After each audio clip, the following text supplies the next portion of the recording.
Hello friends, मेरे digital classes में आप लोग का बहुत बहुत फिर से नए सेशन में स्वागत करता हूं। तो हम डेली बेस पे करंट अफेयर्स पढ़ते हैं। तो चलिए आज के जो सेशन स्टार्ट करते हैं। सभी एग्जाम के लिए इंपॉर्टेंट, चाहे आप एसएससी की तैयारी कर रहे हैं, सेंट्रल गवर्नमेंट कोई भी यूपीएससी कोई भी एग्ज़ाम हो, स्टेट में आप पीएससी या व्यापम पुलिस कांस्टेबल पटवारी कोई भी एग्ज़ाम पे प्रिपरेशन कर रहे हैं तो लगभग सभी एग्ज़ाम को यहाँ पे कवर कराया जाएगा। यहाँ से क्वेश्चन की बात करूँ तो 7 से 8 क्वेश्चन यहाँ से पूछे जाते हैं और कभी कभी इसका 8 से 10, 10 से 12 तक के क्वेश्चन यहाँ से पूछा जाता है, जो कि आपके जो करंट पे से यहाँ से क्वेश्चन पूछे जाते हैं। जीके जीएस के सेक्शन में क्वेश्चन को बढ़ा दिया जाता है। तो चलिए स्टार्ट करते हैं सेशन को। आज के जो करंट पे से इंपॉर्टेंट उसको हम देखेंगे। पहले बार आए हैं तो चैनल को सब्सक्राइब करके रख लीजिए ताकि नोटिफिकेशन आप तक पहुँच। तो पहला दो क्वेश्चन देखते हैं आज का। हाल ही में किस देश ने मुजाहिर जो 10 है इस ड्रोन का उद्घाटन हाल ही में किया है? तो सऊदी अरब, ईरान, पाकिस्तान या इनमें से कोई नहीं। इसका जो करेक्ट आंसर हो जाएगा तो हाल ही में जो ईरान जो देश है, इन्होंने एक जो ड्रोन बनाया है आपका मुजाहिर जो 10 है, ये आपका ड्रोन विकसित किया गया है, जो कि ईरान के द्वारा इसको विकसित किया गया है। और ये आपके बहुत ही शक्तिशाली जो मुजाहिर 10 जो ड्रोन है, ये आपका बहुत ही शक्तिशाली ड्रोन है और ये आपका 2000 किलोमीटर की आपका इसकी रेंज रखी गई है और ये आपका लगभग 300 किलो जो वज़न है ये आपके उठाने में सक्षम है। मतलब का एक जो जैसे कोई भी 300 किलो तक के वज़न उठा के एक स्थान से दूसरे यहाँ पे उठा के ले सकते, ये इसकी खासियत है। और एक तरह का अगर देखेंगे जो ईरान जो है, एक तरह के आपका जो अपने शक्तिशाली जो ड्रोन के हिसाब से आपका क्षमता बढ़ाना है, साथ ही साथ ये आपका जो अपनी जो जैसे वो युद्ध वगैरह जैसे होते हैं तो एक तरह का आपका शक्ति बढ़ाना है। साथ ही साथ यहाँ पे ड्रोन सुने होंगे, लेकिन ऐसा ड्रोन नहीं सुने होंगे जो ड्रोन 300 किलो तक के उठा के जो सामान हो यहाँ पे कहीं पे लेके जा सकते हैं। तो इसी तरह जो ईरान ने ये आपको ड्रोन शक्ति को बढ़ाने के लिए इसको तैयार किया है। और यहाँ पे बात करते हैं ईरान के कैपिटल यहाँ के तेहरान है और यहाँ के प्रेसिडेंट जो राष्ट्रपति यहाँ के इब्राहिम जो राइसी है, यहाँ के राष्ट्रपति है। तो इसको याद रखिएगा। तो ये खास करके जो ड्रोन विकसित किया, इसका और बहुत सारे ड्रोन विकसित किया जा रहा है ताकि जो युद्ध के समय इसको काम आए, जो हथियार वगैरह ले जाने वगैरह आने में। तो इसी हिसाब से इसको ये आपका विकसित कर रहे ईरान के द्वारा। अगला क्वेश्चन देखते हैं यहाँ पे।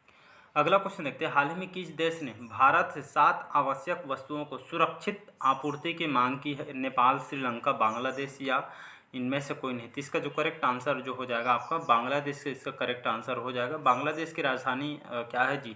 तो बांग्लादेश की राजधानी आपका ढाका है और यहाँ के जो राजधानी ढाका है, यहाँ के जो प्राइम मिनिस्टर कौन है? तो शेख हसीना जो है यहाँ के प्राइम मिनिस्टर है।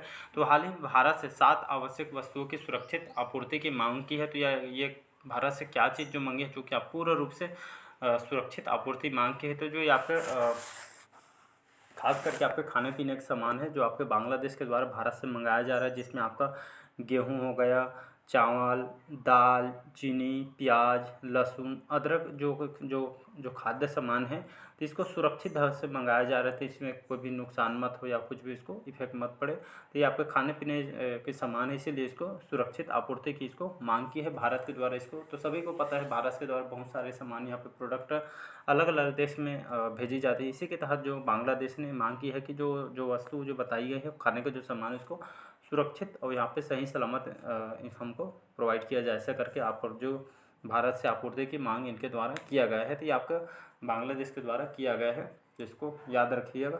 अगला क्वेश्चन देखते हैं यहाँ पे।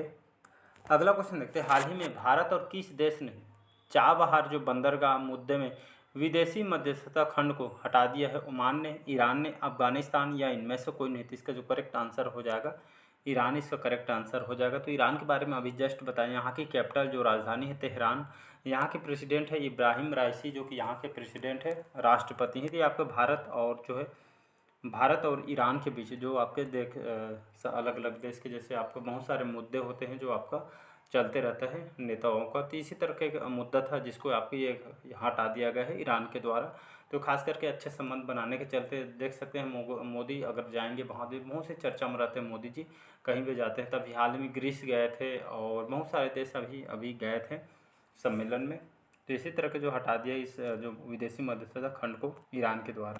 अगला क्वेश्चन देखते हैं, हाल ही में जो केंद्र सरकार ने उबले चावल पर कितने प्रतिशत निर्यात शुल्क लगाया है? 28%, 18%, 20% या इनमें से कोई नहीं। तो इसका जो करेक्ट आंसर हो जाएगा आपका 20% इसका करेक्ट आंसर हो जाएगा। तो हाल ही में केंद्र सरकार ने जो उबले चावल, जो उबला हुआ जो चावल यहाँ पर जो निर्यात किया जाता है भारत की तरफ से, तो इस निर्यात पे लगभग 20% यहाँ पे शुल्कों को, ये आपका जो टैक्स है इसको बढ़ाया गया है। ये आपके खास करके हमारे भारत के लिए नहीं है, जो भारत जैसे अलग अलग देश में जो जाती है यहाँ से चावल, जो बहुत सारे जो चावल जो हमारे जो चावल है, जो कि सबसे ज़्यादा अगर देखेंगे यहाँ पे, तो भारत से चावल में उत्पादन होता है और सबसे ज़्यादा यहाँ पर जो भारत के द्वारा बाहर भेजा जाता है विदेशों में। तो इसी तरह के जो उबले हुआ जो चावल है, तो इसी तरह के 20% इसमें शुल्क को ये 20% इसमें एक्स्ट्रा चार्ज इसको बढ़ाया गया है भारत के द्वारा। तो इसको याद रखें, सी ऑप्शन करेक्ट आंसर हो जाएगा। जो हम चावल भी खरीदे उसके साथ यहाँ पे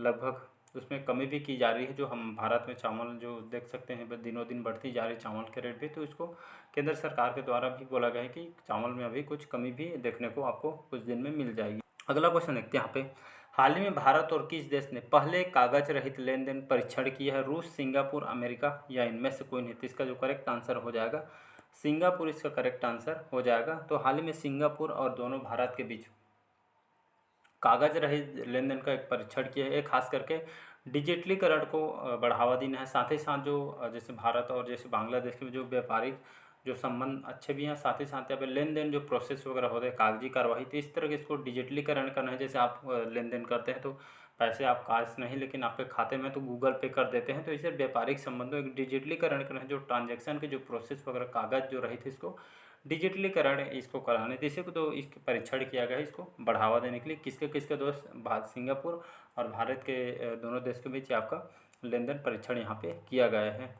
ये आपका जो डिजिटलीकरण क्या होता है, आप जो देखेंगे ऑफलाइन जो होते हैं जो बहुत सारे टाइम भी होता है, तो इसी तरह इसको डिजिटलीकरण किया जा रहा है ताकि यहाँ पे जो लेन देन है ये भी प्रोसेस यहाँ पे तुरंत हो जाए कर। और जो है लेन देन जो है आपके हमारे अब बहुत सारे देश में हमारे जो मोदी हैं बहुत सारे समझौते भी करके हैं। अब पहले क्या होता था, जैसे डॉलर का रेट बहुत ज़्यादा है और हमारे जो भारत के जो रुपये उसका कम है डॉलर की अपेक्षा, तो ये आपके पूरा समझौता किया गया भारत के जैसे आप बिजनेस करेंगे तो हमारे इंडियन रुपीज़ में आपको बिजनेस करना पड़ेगा। तो मतलब कहीं भी आप जाएंगे तो भारत के रुपये से आपका बिजनेस आपका लेन देन होगा। वहाँ पे डॉलर चलता है विदेश में और हमारा यहाँ पे इंडिया में रुपया चलता है। तो अब जो ट्रांजेक्शन है आपके भारत के रुपये पे आपका ट्रांजेक्शन के इसी तरह के समझौते मोदी के द्वारा किया गया है। अगला क्वेश्चन देखते हैं, हाल ही में भारतीय महिलाओं ने विश्व शूटिंग चैंपियनशिप इन्होंने फ्री स्टाइल में कौन सा पदक जीता है? रजत, कांस्य, स्वर्ण या इनमें से कोई नहीं। तो इसका जो करेक्ट आंसर हो जाएगा, तो हाल ही में अभी विश्व शूटिंग जो चैंपियनशिप चल रही है, कहाँ पे चल रही है? तो आपका अजरबैजान, नाम सुने होंगे। तो अजरबैजान के एक जो आपका जो सिटी है बाकू, तो एक अजरबैजान का जो सिटी है लार्जेस्ट सिटी यहाँ के जो बाकू में आपका महिलाओं विश्व शूटिंग चैंपियनशिप इसमें मेल के लिए और फीमेल दोनों के लिए चल रही है। तो इसमें हाल में जो महिलाओं ने इस विश्व शूटिंग चैंपियनशिप इन्होंने फ्री स्टाइल में इन्होंने कौन सा पदक जीता है? तो इन्होंने स्वर्ण पदक जीता है। महिलाओं के द्वारा जो ISSF जो भारत में जो 50 मीटर पिस्टल में इन्होंने महिलाओं ने यहाँ पे भारत को गोल्ड मेडल जीता है। और अगर पुरुषों की बात करें तो ये आपके महिलाओं के द्वारा जीता गया है गोल्ड मेडल। पुरुषों में देखेंगे तो पुरुषों के द्वारा इसको कांस्य पदक इन्होंने दिलाए हैं। यहाँ पे अजरबैजान के बाकू में इसका आयोजन किया जा रहा है, तो इसको याद रखिएगा। अगला क्वेश्चन देखते हैं यहाँ पे, अगला क्वेश्चन देखते हैं, हाल ही में किस IIT को एक गुमनाम दानदाता ने 160 करोड़ रुपये का दान मिला है? IIT मद्रास को, IIT बॉम्बे को, IIT कानपुर को या इनमें से कोई नहीं। तो ऐसे आप बहुत IIT जो बॉम्बे इसका करेक्ट आंसर हो जाएगा। तो थोड़ा बात करते हैं यहाँ पे, बहुत सारे जो दानवीर होते हैं जो बहुत सारे लोग दिखावा करते हैं मैंने इतना दान दिया इतना दान। तो हाल में एक ऐसा यहाँ पे दानदाता है जो 160 करोड़, समझ सकते हैं 160 करोड़ यहीं पे नहीं है, 160 करोड़ रुपये का दान हमारे भारत में IIT बॉम्बे के द्वारा दिया है। लेकिन अभी तक उसका नाम वगैरह पता नहीं चला है।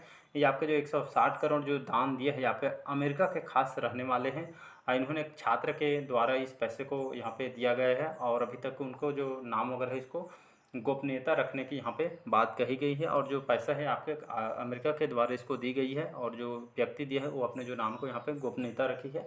तो ऐसे भी दानवीर होते हैं। कहूँ बहुत सारे जो लोग होते हैं देखे होंगे, मतलब वो दिखावा करते हैं मैंने इतना दिया ऐसे करके, लेकिन ये सब फिजूल बात है। कहीं भी दान कीजिएगा तो यहाँ पे कोई ज़रूरी नहीं कि भगवान तो देख ही रहे ऊपर वाला, तो दान ऐसे भी दानवीर होते हैं। इसी तरह जो आईआईटी बॉम्बे को जो गुमनाम दानदाता ने 160 करोड़ रुपये का दान आपका आईआईटी बॉम्बे को दिया है, और आईआईटी बॉम्बे में दिया है तो आपको आप सही काम में उसको लगाया जाएगा, पैसे को आईआईटी बॉम्बे में दिया गया है। तो यहाँ पे जो है यूएसए के द्वारा, अमेरिका के द्वारा इस दानवीर ने दिया है। अगर बात करते हैं आईआईटी बॉम्बे के, तो आईआईटी जो बॉम्बे है इसकी स्थापना किया था 1958 1958 में इसकी स्थापना किया था। और इसके वर्तमान में चेयरमैन कौन है, तो जी इसके जो शंकर स्वरूप कुरूप जी हैं, इसके वर्तमान में इसके चेयरमैन हैं, तो इसको याद रखिएगा। तो ऐसे भी दानवीर होते हैं, तो इसको याद रखिए। अगला क्वेश्चन देखते हैं, हाल ही में प्रधानमंत्री मोदी ने किस देश में अज्ञात सैनिकों की कब्र पर इन्होंने श्रद्धांजलि अर्पित की है? बांग्लादेश में, दक्षिण अफ्रीका, ग्रीस, या इनमें से कोई नहीं? तो कुछ दिन पहले ग्रीस के दौरे पे गए थे, आपका अमेरिका गए थे और ग्रीस गए थे और आपके पापुआ गिनी गए थे। तो 2-3 देश में गए थे। इनका इतना भव्य स्वागत है, कभी देखे नहीं होंगे। तो ग्रीस में इतना मतलब यहाँ पे जो पापुआ गिनी, यहाँ के जो राष्ट्रपति, इन्होंने पैर छू के इतना सम्मानित किया, वहाँ के लोगों के द्वारा पैर छू के उनको सम्मानित किया है।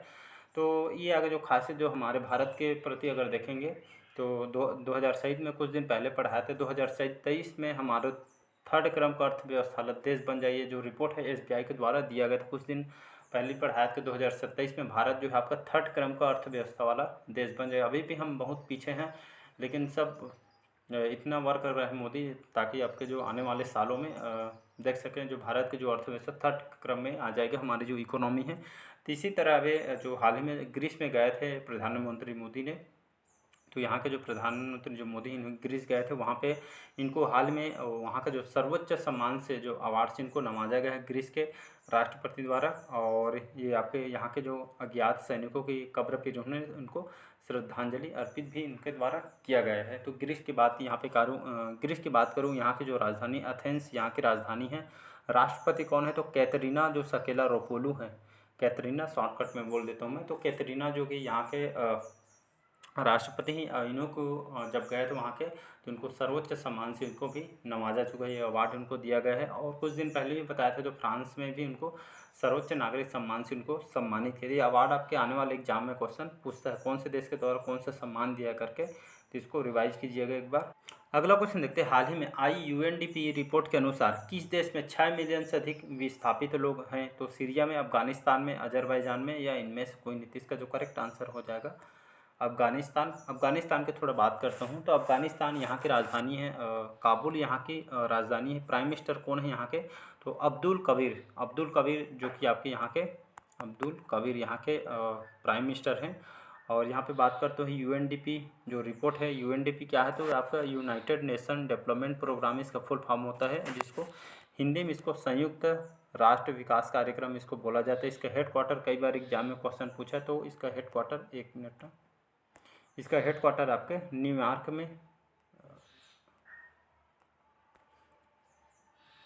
न्यूयॉर्क में इसका हेडक्वार्टर है, इसको याद रखिएगा। और यूएनडी की स्थापना अगर पूछे तो 1965 में इसकी स्थापना किया गया था, न्यूयॉर्क सिटी में इसका हेडक्वार्टर है। तो ये आपका काम कैसे करते हैं यूएनडीपी, ये खास करके जो गरीब देश है उसको, जैसे बहुत सारे जो गरीब देश हैं, ये खास करके जो अर्थव्यवस्था बिगड़ जाती है, तो गरीब देशों की एक हेल्प करती है और उनको ऊंचा उठाने की कोशिश, एक तरह का गरीबी हटाने का इसका मुख्य उद्देश्य होता है। तो ये यूएनडीपी उस पर काम करती है। तो इसी तरह की इन्होंने रिपोर्ट जारी की है कि इसके अनुसार, यूएनडीपी रिपोर्ट के अनुसार, इन्होंने 6 मिलियन से अधिक विस्थापित लोग हैं। कहाँ पे है, अफगानिस्तान में। कहने का मतलब यही है कि अफगानिस्तान में बहुत सारे लोग यहाँ पे जो मतलब जितना रहते नहीं, लेकिन वहाँ से बाहर से लोग यहाँ पे आके बस गए हैं, जो कि यहाँ पे अर्थव्यवस्था की बहुत ही दिक्कत हो रही है। यहाँ पे खाने पीने बहुत जो सरकार के उसको बहुत सारे यहाँ पे आप देख सकते हैं, ज़रूरत से ज़्यादा यहाँ पे लोग आके बस गए हैं, तो बहुत सारी दिक्कतें हो रही हैं। तो इसी की तरह ये डाटा इनके द्वारा निकाली गई है। तो बहुत सारे लोग यहाँ पे आ गए हैं, बहुत सारे देश में युद्ध हुआ है, तो वहाँ से लोग यहाँ पे डर से यहाँ पे आ गए हैं। मतलब बहुत सारे दोस्त यहाँ पे लोग यहाँ पे अफगानिस्तान में बस गए हैं, और बहुत सारी यहाँ पे दिक्कतें उनको उठानी पड़ रही है। तो ये जो डाटा यूएनडीपी के द्वारा 6 मिलियन से अधिक विस्थापित लोग यहाँ पे अफगानिस्तान में आके बस गए हैं, बोल रहे हैं। अगला क्वेश्चन देखते हैं हाल ही में किस देश में भारतीय मिशन ने नया मोबाइल ऐप लॉन्च किया है?